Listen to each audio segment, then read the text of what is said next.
Block समिति के chairman Melaram जी, BDC की चेयरपर्सन नाहन से श्रीमती रीता जी, यहाँ मेला कमेटी के अध्यक्ष श्री संतराम जी, यहाँ हमारे वरिष्ठ नेता श्री सहीराम जी, हाकी समिति के अध्यक्ष श्री अमित चंद कमल जी, यहाँ उपस्थित deputy commissioner Sirmaur, SP Sirmaur, सभी विभागों के अन्य सभी अधिकारीगण, पंचायती राज संस्थाओं के सभी चुने हुए प्रतिनिधि, उपस्थित भाइयों बहनों और पत्रकार मित्रों, आज एक बार फिर से आप सबके बीच में आप सबके दर्शन करने का भी सौभाग्य प्राप्त हुआ और आपके दर्शन के साथ साथ में मां विज्ञानी का आशीर्वाद लेने का भी सौभाग्य प्राप्त हुआ। इसके लिए मैं आप सबका बहुत बहुत धन्यवाद करता हूं।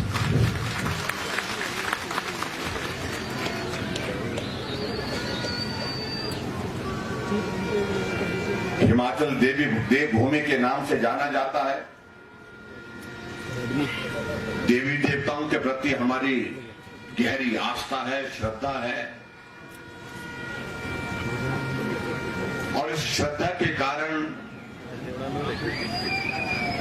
हम देवी देवताओं के नाम पर उनके आशीर्वाद से एक नहीं अनेक जगह बड़े बड़े मेलों का आयोजन करते हैं, जहां पर देवता के प्रति श्रद्धा का भाव भी व्यक्त किया जाता है। अपनी संस्कृति को भी मजबूत करने की दृष्टि से काम किया जाता है, कार्यक्रम किए जाते हैं और वहां स्वाभाविक रूप से एक वक्त हुआ करता था पहले, जब बहुत सारे साधन आने जाने के नहीं होते थे। ये व्यापार का बहुत बड़ा केंद्र भी हुआ करते थे हमारे मेले। मुझे इस बात की खुशी है कि हिमाचल ने प्रगति की राह पर आगे बढ़ करके नए आयाम स्थापित किए, लेकिन उसके बावजूद कुछ इलाके ऐसे हैं जहां जिन्होंने अपनी संस्कृति को प्रभावित नहीं होने दिया है। और उसमें खास तौर से मैं सिरमौर वालों को इस बात के लिए बधाई देना चाहता हूं कि भले ही विकास की राह पर हम बहुत आगे निकल गए होंगे, लेकिन हमारी मूल संस्कृति, देवी देवताओं के प्रति सम्मान, हमारी नाटी, हमारा कल्चर, हमारा रहन सहन, हमारा खान पान, उसको आप लोगों ने आज भी उसी तरह से कायम रखा है जैसे हमारे बुजुर्गों ने वर्षों पहले रखा। और मैं समझता हूं ये सबसे बड़ी आज की जरूरत है।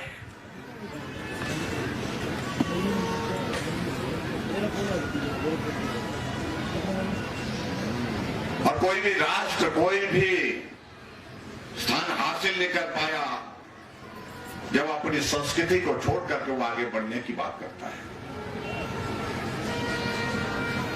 इसलिए मेरा नौजवानों से भी इस बात के लिए विशेष तौर से आग्रह है। आज शिक्षा अच्छी मिल रही है, आगे बढ़ने के बहुत सारे रास्ते हमारे पास उपलब्ध हैं, लेकिन आगे बढ़ते हुए हम जहां भी पहुंचेंगे, लेकिन उसके बावजूद हम मूल को नहीं छोड़ेंगे, अपनी संस्कृति को नहीं छोड़ेंगे।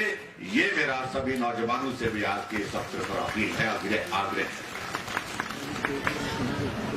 ये मेले का आयोजन लगभग 2 वर्षों के बाद हम कर रहे हैं। पिछली बार मेला बंद था, मैं कर 2 मेले पिछले बंद हो गए और हमारी वजह से भी नहीं, आपकी वजह से भी नहीं। वो एक ऐसा जीव बीच में आ गया जिसको देख सकते नहीं थे हम, आज भी देख नहीं सकते, खुली आंख से दिखता नहीं है, लेकिन जीना दूभर कर दिया उसने। 2 वर्ष से ज्यादा का वक्त हमारा ऐसे बीत गया, छुपा करके जो है हम बचे कैसे, उस वायरस से, उस दुश्मन से कैसे बचे, इसी के लिए हम सरकार की ओर से प्रयत्न करते रहे, आप लोग भी प्रयत्न करते रहे। मैं आप सबका भी धन्यवाद करता हूं कि आप सबका बहुत बड़ा सहयोग रहा। आज अगर हजारों के संख्या में इस मेले में हम आकर के इस प्रकार से बैठे हैं हमारी बात अधूरी रहेगी इस अवसर पर अगर हजारों की संख्या में यहां पर हम इस प्रकार से बैठे हैं, बिना खौफ के बैठे हैं, बिना डर के बैठे हैं और बिना मास्क के बैठे हैं। इसका श्रेय अगर किसी को जाता है तो मैं समझता हूं कि देश के यशस्वी प्रधानमंत्री नरेंद्र भाई मोदी जी को जाता है। बड़ा संकट हमारे सामने, लेकिन उसके बावजूद भी हिम्मत के साथ खड़े रहो। श्रेय इसलिए मैं दे रहा हूं, अगर ये वैक्सीन का कार्यक्रम पूरे देश भर में इस प्रकार से नहीं शुरू होता तो आज शायद मुझे लगता है कि आज भी हम इस कोविड के दौर से बाहर निकलने की परिस्थिति में नहीं हो पाते हैं।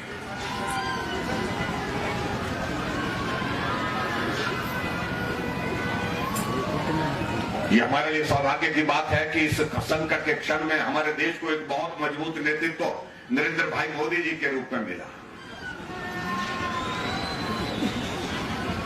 जिन्होंने हमेशा हौसला दिया और देश ने भी जो प्रधानमंत्री जी ने कहा उस बात को स्वीकार किया। आप देखिए दूसरे देशों में, देखिए आप अमेरिका में, देखिए आप रशिया में, देखिए आप जाकर के यूरोप में देखिए, नेता बोलते रहे लेकिन सुनते रहे लोग, लेकिन मानते नहीं थे। लेकिन भारत के प्रधानमंत्री जी ने जो आग्रह देश के सामने किया, देश के लोगों से किया, देश के नागरिकों से किया, देश के लोगों ने उनको सुना, सुनने के बाद उसको स्वीकार किया, उसको लागू किया। ये सबसे बड़ी बात है।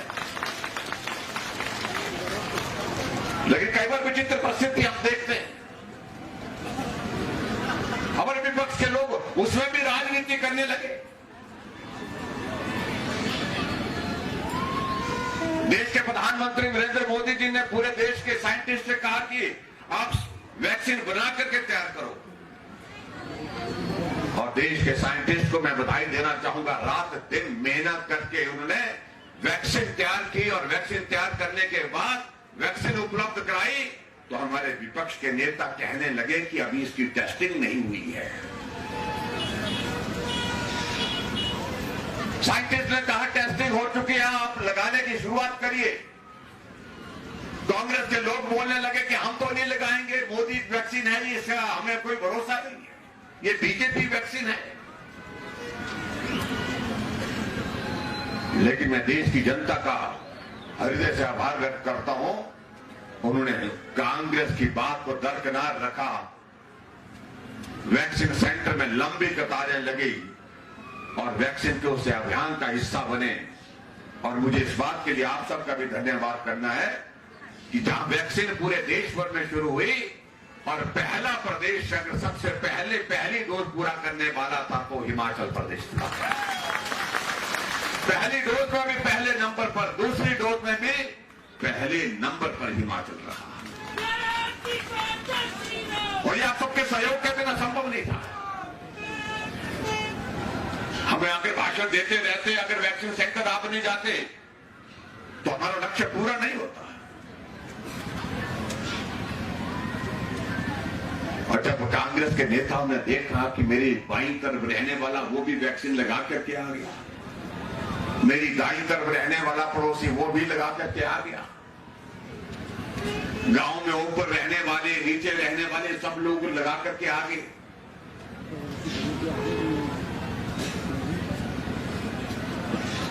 तब मास्क पहन करके चुपचाप वैक्सीन सेंटर जाते हैं और जाकर के वहां पर वैक्सीन लगा करके आते हैं।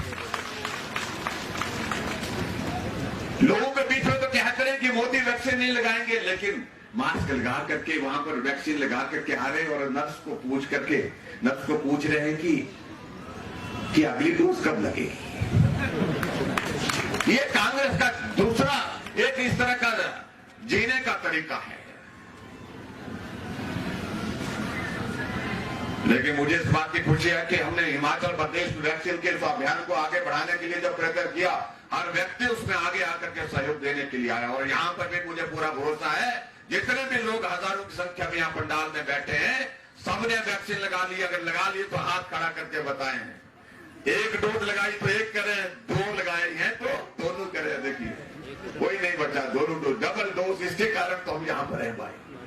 ये मेले का जो है, ये मेला तभी संभव होया जब आप लोगों ने दोनों डोज लगा दी।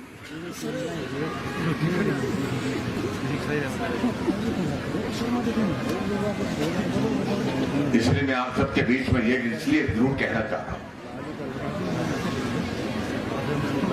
कि हिमाचल प्रदेश में 5 मुख्यमंत्री मुझसे पहले भी रहे और उन 5 को एक उनको भाग्य उनका अच्छा था, उनको सामान्य परिस्थिति में काम करने का मौका मिला।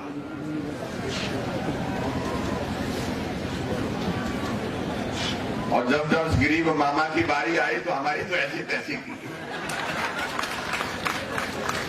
कहने को 4.5 साल, लेकिन 2 साल तो मंदिर ही रहे। मामा भी अंदर रहे, भांज भी अंदर रहे।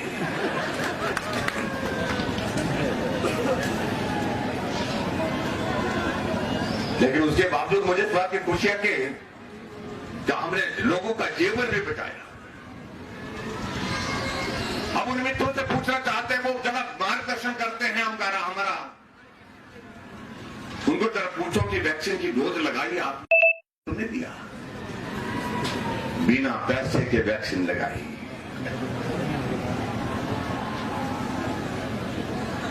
हमसे पूछते हैं कि जयराम ने क्या किया।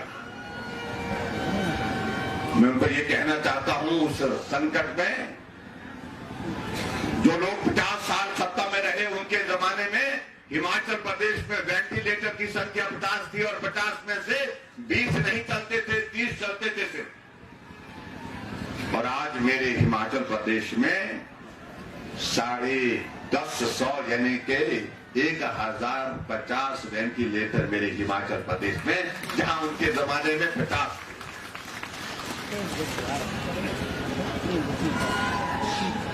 जो लोग 50 साल सत्ता में रहे, हिमाचल प्रदेश में 2 ऑक्सीजन के प्लांट थे, एक शिमला में और दूसरा टांडा मेडिकल कॉलेज में।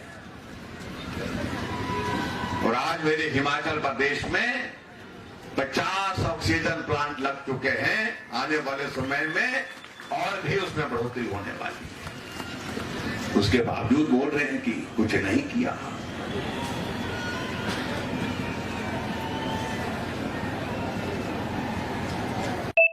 डॉक्टर राजीव बिंदल जी की मैं बात सुन रहा था, इनने बड़े जोरदार ढंग से अपनी बात रखी।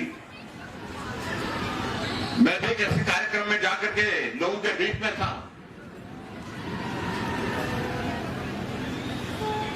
हमने भी लोगों को पूछा इसी तरह से, जिस तरह से इन्होंने पूछा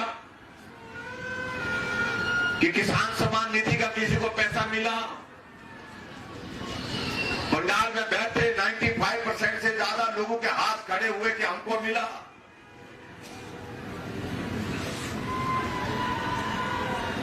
और हमने एक जगह महिलाओं के कार्यक्रम में पूछा कि मातृशक्ति यहां पर बैठी है, उज्ज्वला योजना के अंतर्गत तो मोदी जी ने, आदरणीय प्रधानमंत्री जी ने गैस का चूल्हा भेजा, लेकिन उसके बाद हमने तय किया कि कोई भी गरीब परिवार भी गैस के चूल्हे के बिना नहीं रहना चाहिए।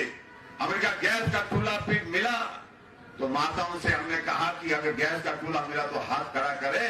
तो 100% महिलाएं वहां पर उस कार्यक्रम में बैठी हुई, उन्होंने कहा कि हमको भी मिला, हमको भी मिला, सबको मिला।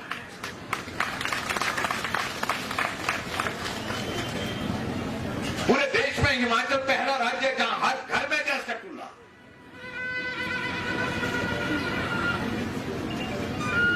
बुजुर्गों को पेंशन की बात कही हमने, कोई बुजुर्ग ऐसा है यहां पर जिसको पेंशन नहीं लगी? सबके सब बुजुर्गों को पेंशन लगी। बुजुर्ग का मतलब 70 साल से ऊपर के लिए हमने पहली साल घोषणा की थी और अब के बजट में हमने कहा 70 नहीं 60 साल के ऊपर सभी बुजुर्गों के लिए पेंशन का प्रावधान।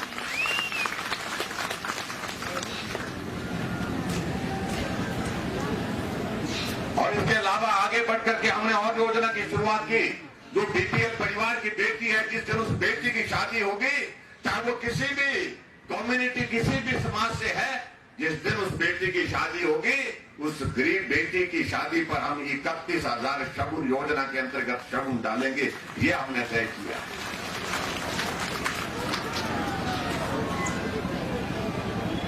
और अभी हमने और आगे बढ़ करके और भी कुछ निर्णय किए। मुझे कल साथी बोल रहे थे बिजली का बिल आ गया बोलते हैं। मैंने कहा किधर? मैंने सोचा कि बिल ज्यादा आया होगा। वो तो बिल आया, मेरे हाथ में बिल है बोलते हैं। मैंने कहा कितना आया? बोलते 0 बिल आया। यानी कि 60 यूनिट वालों का बिल का जो है, जिनमें 60 यूनिट से कम खर्च करने वाले जो लोग हैं, उनका बिल इस महीने से 0 आना शुरू हो गया। और जुलाई महीने के बाद हमने ये तय किया 60 नहीं 125 यूनिट खर्च करने वाले को भी 0 बिल आएगा।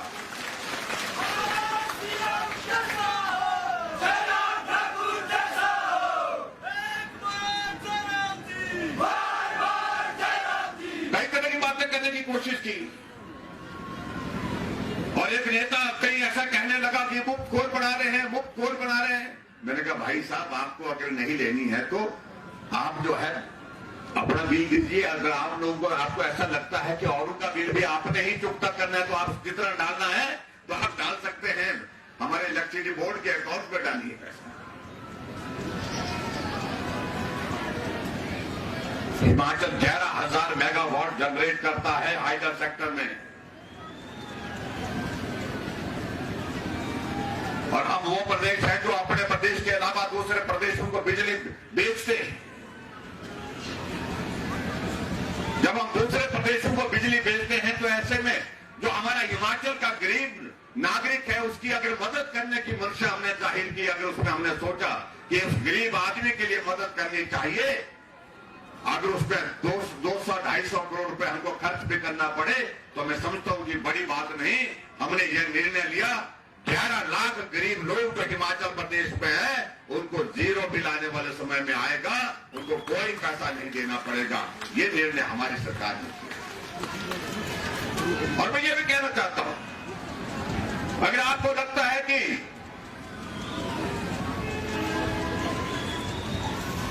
125 यूनिट पर हमको 0 बिल देना पड़ रहा है तो सहयोग भी हम आप सबसे मांगना चाहेंगे। उसमें सहयोग भी आप लोगों के चाहिए, आप लोगों की मदद भी चाहिए।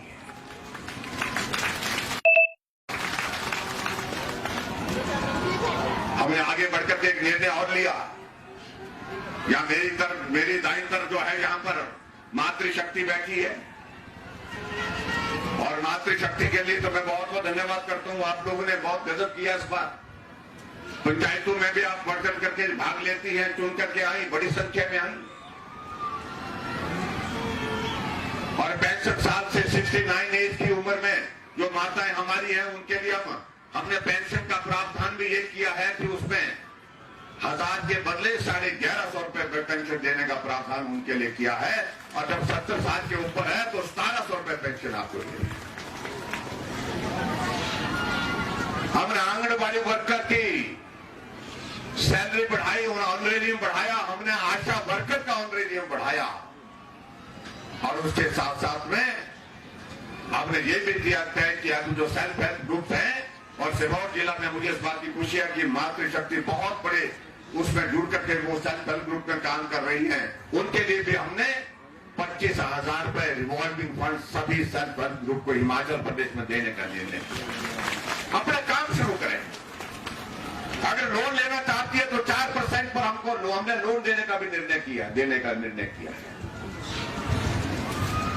लेकिन यही नहीं रुके, हम इससे भी आगे बढ़े, और इससे आगे बढ़ करके हमने ये भी निर्णय लिया कि माताओं बहनों की संख्या जो है, हमारी पॉपुलेशन, हमारी आबादी का 50% है।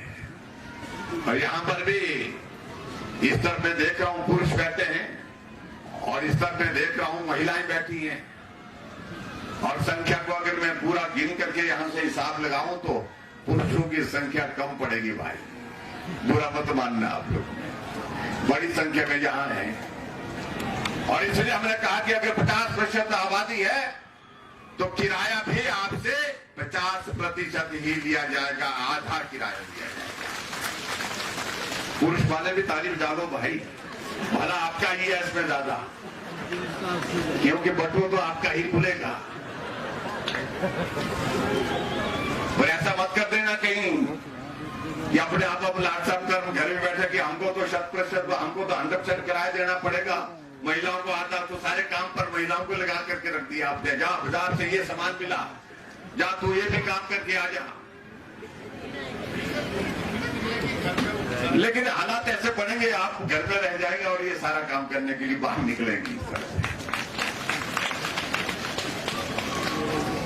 और इसलिए मैं इस बात को मैं कहना चाहूंगा, माताओं बहनों का आशीर्वाद इस बार जो है हमको जो है बड़ा जोरदार मिलने वाला है। और मैं इस बात को दावे के साथ कह सकता हूं, पूरा का पूरा मिलेगा, पूरा का पूरा आशीर्वाद मिलेगा। और उसके लिए मैं आपका धन्यवाद भी करने के लिए फिर से भी आपके बीच में आऊंगा। इससे आगे बढ़कर भी हमने निर्णय लिया, जिस दिन हिमाचल दिवस था उसमें हमने एक निर्णय और लिया है कि हिमाचल प्रदेश में हम पानी का बिल लेते हैं ग्रामीण क्षेत्रों में, पैसा ज्यादा नहीं, 34-35 रुपए महीने का किराया लेते हैं। जब मैंने देखा, मैंने पूछा अधिकारियों को, हमने कहा कितना कर पैसा आता है ग्रामीण क्षेत्र से इन बिलों के माध्यम से? कहा कि 30 करोड़ के लगभग आता है। हमने कहा 72 लाख की आबादी में सिर्फ 30 करोड़ रुपए आता है, तो बाकी ये पैसा होते थे आधे से ज्यादा देते ही नहीं है। मैंने कहा आधे से ज्यादा देते नहीं है, जो देते हैं उनसे लेते क्यों है? फिर तो बराबर करना चाहिए। तो हमने तय किया कि हिमाचल प्रदेश में गांवों में रहने वाले किसी भी आदमी को नल के पैसे नहीं देने पड़ेंगे, पानी के पैसे नहीं देने पड़ेंगे।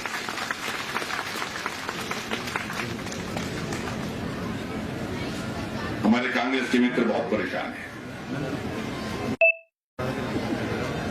बोलते इस मोहम्मद ने छोड़ा ही कुछ नहीं।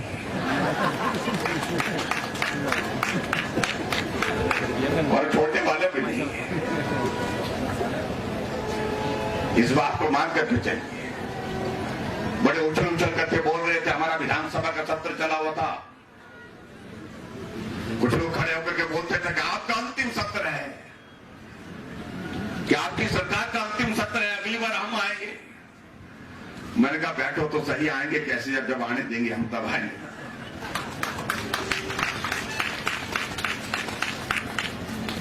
और इनके कुछ नेता बहुत ज्यादा उछलते हैं, ऐसे उछलते हैं जैसे जैसे उनकी सीट पर स्प्रिंग लगा हुआ है। उछल करके कहते थे हम पंजाब में आ रहे हैं, चन्नी साहब आ रहे हैं, उत्तराखंड में आ रहे हैं, मणिपुर में आ रहे हैं, गोवा में आ रहे हैं। हमने कहा परिणाम तो निकले दीजिए भाई साहब। और जिस दिन परिणाम निकला 10 मार्च को, तो विधानसभा का सेक्शन लगा होता, सब ऐसे दुबक करके बैठे हुए थे सामने, मालूम नहीं कि क्या घटना हो गई है। हमने नमस्कार की तो हमारी नमस्कार का भी जवाब देने की स्थिति में नहीं थी, ऐसे ऐसे सिर हिला रहे थे। हमने कहा भाई साहब कोई बात नहीं, होता रहता है।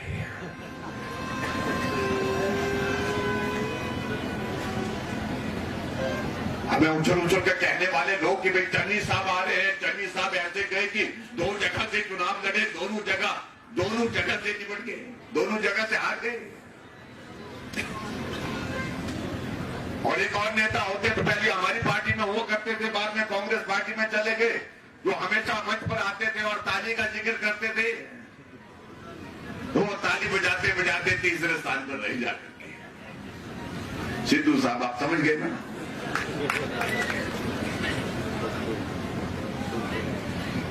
और हमारे लिए इस बात की खुशी है कि हम उत्तराखंड में भी जीते, जो उत्तराखंड अस्तित्व में आने के बाद वहां दूसरी सरकार कभी नहीं बनी थी उसी पार्टी की। 5 वर्ष के बाद हमेशा सरकार बदलती थी। हम मणिपुर जीते, हम गोवा जीते, हम उत्तर प्रदेश में 37 वर्षों के इतिहास के बाद, उत्तर प्रदेश में 37 वर्षों के बाद फिर से भाजपा के बाद फिर भाजपा की सरकार।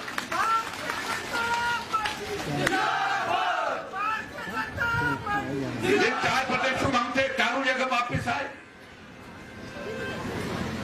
और अब तो मैं कांग्रेस के मित्रों को ये कहना चाहता हूं, तो तुम बहुत शोर डालते थे कि यहाँ बारी बारी होती है, बारी बारी का काम खत्म हो गया, अब हमारी बारी है, हमारी ही बारी रहेगी। देखना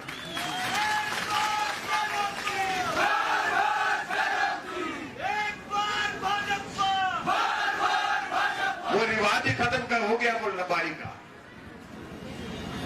400 से ज्यादा सीटें उत्तर प्रदेश में कांग्रेस की 2 आई है। और कुछ आजकल और एक पार्टी आ रही है, वो बहुत वोट डालने की कोशिश कर रही है। उनको ऐसा लग रहा है कि जैसे दिल्ली मैदान है, पंजाब मैदान है, तो हम पहाड़ पर भी चढ़ जाएंगे। मैंने कहा भाई साहब सांस भूल जाएगी इधर, तो यहाँ जब चढ़ना पड़ता है, उतरना पड़ता है तो मालूम पड़ता है। यहाँ तो मामा और भांजे ही जा सकते हैं, आपकी बस की बात नहीं है।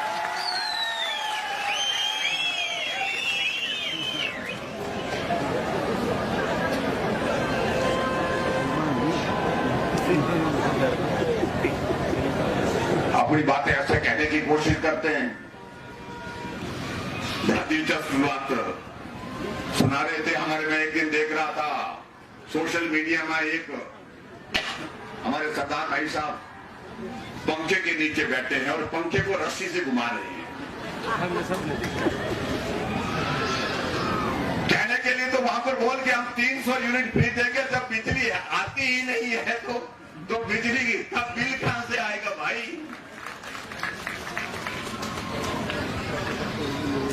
और यहाँ हिमाचल प्रदेश है, पहाड़ी प्रदेश है, लेकिन उसके बावजूद 24 घंटे बिजली देता है, 24 घंटे पानी देता है हिमाचल। इस बात को समझने और समझाने की आवश्यकता है। इसलिए बहुत सारी योजनाओं का हम जिक्र करेंगे, बहुत लंबा वक्त लगेगा। और मेले में मैं मानता हूं कि बहुत लंबा बोलना भी नहीं चाहिए, बहुत लंबी बात करनी भी नहीं चाहिए। ये सिरमौर हमारा ऐसा जिला है जहां आपकी भावनाओं का सम्मान करते हुए बहुत लंबे समय से एक आपका संघर्ष चला हुआ है। हाटी की बात कहने की जो आपने शुरुआत की है, अभी तक भी वो मुकाम तक पहुंचाने के लिए उसके लिए प्रयत्न करना है। लेकिन मुझे इस बात की खुशी है कि हमने आपकी आवाज को बुलंद स्वरों में जो जाकर जहां रखना था वहां तक उसको पहुंचाया है। और मुझे पूरा भरोसा है, पूरा विश्वास है कि आने वाले समय में जहां हमने बात कही है ये काम हो करके रहेगा। हम हट करके पीछे मुड़ने वाले नहीं। अब कुछ दिन पहले मुझे आपका प्रतिनिधिमंडल जो है विधानसभा के सत्र के दौरान मिलने के लिए आया था। हमने पूरी बात सुनी।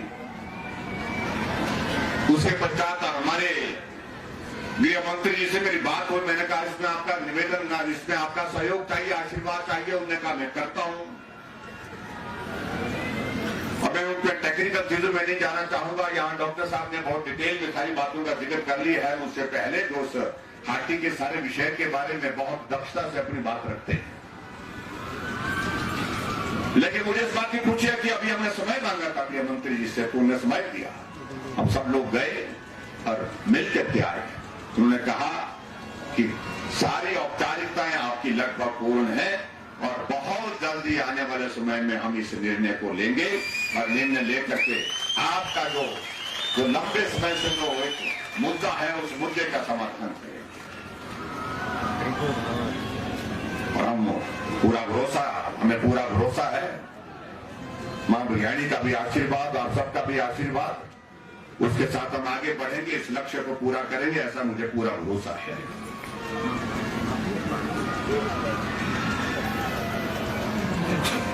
आज के इस कार्यक्रम में मैं देख रहा था, यहाँ पर हमने बहुत सारे उद्घाटन और शिलान्यास किए, 12 उद्घाटन किए हैं और उसके बाद 10 शिलान्यास के कार्यक्रम किए हैं और कुल मिलाकर के लगभग 80 करोड़ रुपए के उद्घाटन और शिलान्यास आज के दिन यहां पर एक जगह में किए।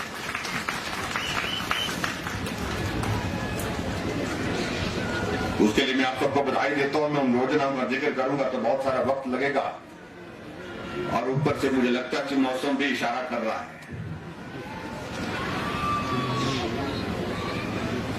लेकिन उसके बावजूद यहाँ पर इतने सारे 80 करोड़ रुपए के उद्घाटन शिलान्यास होने के बावजूद भी कहा गया कि कुछ और चीजें यहाँ पर करनी चाहिए। मैं 2-4 चीजों का जिक्र करूंगा। हमने आपके यहाँ पर कुछ चीजों की शुरुआत की। आपने हरिपुर में जो है पुलिस चौकी मांगी थी, वो हमने दी। पीडब्ल्यू का बोगदार का सब डिवीजन मांगा था, वो भी हमने दे दिया। IPH का सब डिवीजन आपने शायद दाहू में मांगा था, वो भी हमने कर दिया। उसके बाद कुछ एक स्कूल थे मांगे थे, वो स्कूल भी हमने कर दिए पिछले। कुछ बातें और रहती होंगी, उनको भी हम पूरा करेंगे। लेकिन यहाँ विशेष तौर से 3 स्कूलों के लिए मैं जरूर कहना चाहता हूँ। एक स्कूल जो है government middle school Jat Dravid है, जाट द्राविड, जो मिडिल स्कूल है, इस मिडिल स्कूल को मैं हाई स्कूल करने की घोषणा करता हूं। और ये आप लोगों के बीच में यहाँ पर एक बात आई थी, और भी जहां कही है उसकी हम डिटेल लेंगे। जहां जहां नॉर्म के मुताबिक संभव हो पाएगा उस पर भी विचार करेंगे। और उसके अलावा एक जो है वो मिडिल स्कूल सेल है, इसको भी हाई स्कूल करने की मांग यहाँ पर रखी गई है। इसको भी मैं हाई स्कूल करने की यहाँ पर घोषणा करता हूँ। और एक और ये स्कूल है यहाँ पर हाई स्कूल दिवड़ी खड़ा, और इसको हाई स्कूल को अपग्रेड करके इसको +2 करने की बात कही गई है। तो इसको +2 करने की भी यहाँ पर घोषणा करता हूँ। इसके अतिरिक्त एक बात यहाँ पर कही गई है, जो मंच है यहाँ पर हमारे दिलीप जी ने बहुत अच्छा गाना गाया, अपने नाम के साथ सिंबॉली जोड़ के रखा है। अच्छी बात है, अपनी पहचान आपने इनमें अलग तरह से बना के रखी है। सिरमौर के साथ इनका लगाव है और सिरमौर के साथ जुड़े रहना चाहते हैं, सिरमौर के लिए काम करना चाहते हैं, उस संस्कृति को आगे बढ़ाना चाहते हैं। उनको मैं बहुत बहुत बधाई दी। उन्हें सरकार की योजनाओं पर भी बहुत बेहतरीन प्रस्तुतिकरण दिया और हमको भी कहा नाटी का फेरा लगाओ, नाटी का फेरा हमने भी लगाया यहाँ। उनका धन्यवाद। और मुझे इस बात को लेकर के खुशी है कि कहा गया है यहाँ पर कि स्टेज यहाँ पर होना चाहिए ठीक तरह से, व्यवस्थित ढंग से। और इसको इस स्टेज के लिए शायद मैंने पहले 10 लाख रुपए दिए थे, लेकिन उसके बावजूद भी यहाँ पर श्री सैयद राम जी भी कह रहे थे कि यहाँ हमने कितनी बार तंबू लगाया, कितनी बार ये तंबू उखड़ गया। अब ये तो इलाका ऐसा है कि जहाँ हवा चलती है, हवा को रोकना तो संभव नहीं है, मुश्किल है, हवा रुकनी भी नहीं चाहिए। लेकिन आपका ये स्टेज ठीक बने, स्थायी रूप से बने, अगर इसके लिए हमने 10 लाख रुपए पहले दिया है, उसमें अगर कमी है तो 15 लाख रुपए में और देने की घोषणा करता हूं, ताकि ये स्टेज तो कम से कम स्थायी रूप से यहां पर बन जाए। ये मैं आपके बीच में कहना चाहता हूं। बस अब बैठो। एक और बताया हमने कि भी एक हाई स्कूल जो है चौरास है, इसको +2 करने की बात कही गई है। 9 में आना चाहिए नियमों में, यानी कि पॉपुलेशन और बच्चों की संख्या के हिसाब से। तो इस स्कूल को भी मैं +2 करने की यहां पर घोषणा करता हूं। आगे बढ़कर के एक बात और कही है कि एक पटवार सर्कल का जिक्र किया गया है यहाँ पर हरिपुर धार के अंतर्गत, और इसमें कहा गया कि ये खुलना चाहिए। ये भी शहर का है, तो शहर के इस पटवार सर्कल को भी खोलेंगे, ये भी मैं आपके बीच में कहना चाहता हूं। और इसके अलावा एक और चीज को लेकर के यहाँ पर कहा गया है कि यहाँ पशु औषधालय जो है वो क्या ये बरूक बनेगी, और इसको जो है अपग्रेड करने की जो बात कही गई है, इसको वेटनरी डिस्पेंसरी से इसको अपग्रेड करके जो है वेटनरी हॉस्पिटल बनाने की मांग कही है। इस मांग को भी मैं स्वीकार करता हूं, इसको भी पूरा करूंगा। ये भी मैं आपके बीच में कहना चाहता हूं।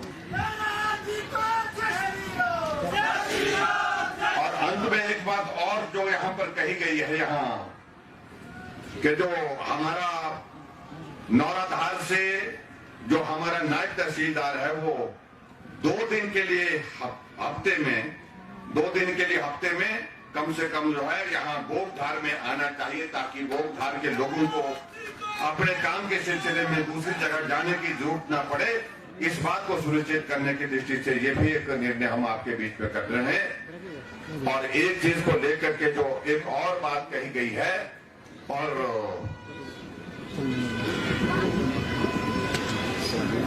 अभी एक मिनट, एक चीज है हेल्थ की, एक बात एक चीज मैं और करना चाह रहा हूं, जो खास तौर से यहां पर बात कही गई है कि जो हरिपुर धार के CSC है यहाँ पर, इसके लिए बोल रहे हैं ना, ये सब लोगों ने स्कीम बनाई होती है। मैं ये मामे को बीच में ये खजल करते हैं, एक इस तरफ खड़े हो जाते हैं, एक इस तरफ खड़े हो जाते हैं, देखिए।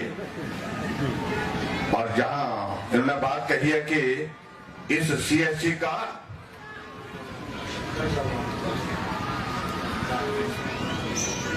इस CSC का दर्जा बढ़ा करके इसको सिविल हॉस्पिटल करने की जो बात कही गई है, इस मांग को मैं स्वीकार करता हूं, क्योंकि ग्रामीण क्षेत्रों में स्वास्थ्य की बेहतर सुविधाएं देने के लिए हमारी सरकार वचनबद्ध है और निश्चित रूप से इसको हम करेंगे। ये भी मैं आपके बीच में कहना चाहता हूं। अब मैं सबको कहना चाहूंगा कि आप अपना अपना स्थान ग्रहण करें। अध्यक्ष जी से भी निवेदन करना चाहूंगा, और मैं सबसे हो गया ना, बहुत सारे स्कूल खोल दिए। कहा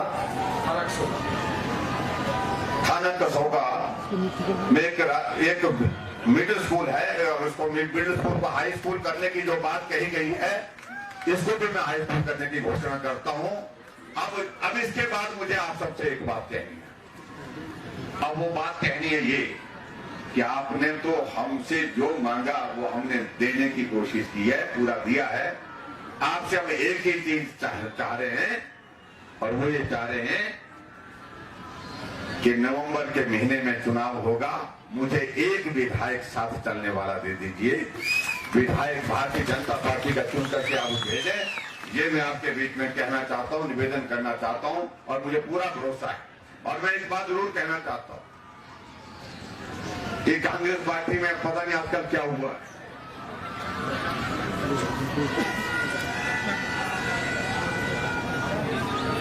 सबको जो है वो पद बांट करके इस प्रकार से कोशिश कर रहे हैं कि पता नहीं उनको क्या हासिल हो जाएगा उसमें।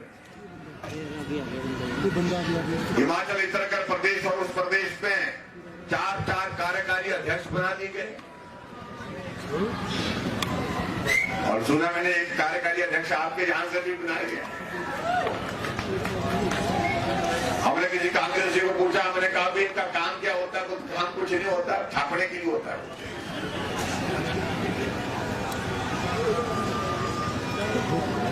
वो उनकी पार्टी का विषय में उस बारे में कुछ नहीं कहना चाहता, लेकिन मैं एक बात जरूर कहना चाहता हूं कि हिमाचल प्रदेश इतिहास बनाने वाला है। आपकी बात, हिमाचल प्रदेश इतिहास इसलिए बनाएगा कि भाजपा के बाद फिर भाजपा की सरकार हिमाचल प्रदेश में बनाएंगे। आप सबके आशीर्वाद से देश के यशस्वी प्रधानमंत्री नरेंद्र भाई मोदी जी का आसान हम चुकता नहीं कर सकते। हमने उनसे मदद के लिए कहा, हमने कहा हिमाचल को मदद की जरूरत है। 800 करोड़ हिमाचल प्रदेश के लिए स्पेशल पैकेज के नाते जो है, स्पेशल असिस्टेंस के नाते हिमाचल प्रदेश के लिए दिया। आज अगर हम ये 100 करोड़ रुपए के उद्घाटन और शिलान्यास कर रहे हैं एक एक विधानसभा क्षेत्र में, ये आदरणीय प्रधानमंत्री नरेंद्र भाई मोदी जी की देन है। इसलिए डबल इंजन की सरकार बहुत जरूरी है। दिल्ली में भी मोदी जी के नेतृत्व में सरकार जो चल रही है उसको भी मजबूती मिलेगी, और हिमाचल प्रदेश में पिछड़े क्षेत्रों के विकास के लिए जो काम करने की जो जरूरत है उसको भी हम पूरा करने की स्थिति में हो पाएंगे।